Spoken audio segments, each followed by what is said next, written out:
Bismillahirrahmanirrahim. Nature beauty.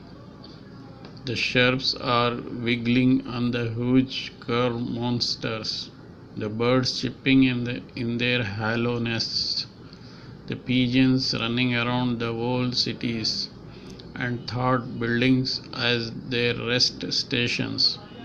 All these nature's beauty has to be away from humans. They destroy them to fulfill themselves extraordinary. They goodly puzzle us in a cage and gets fun with our cry age. Then after a very sad day of nature's participants, nature's revenge by natural disasters, this creature is unique from other, selfish and wanted to enjoy all it alone.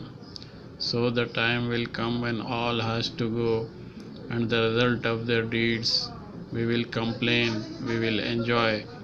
Written by Master Ahmed Zubair, ninth class CBSE student, Makkah, Saudi Arabia, living in Makkah, Saudi Arabia.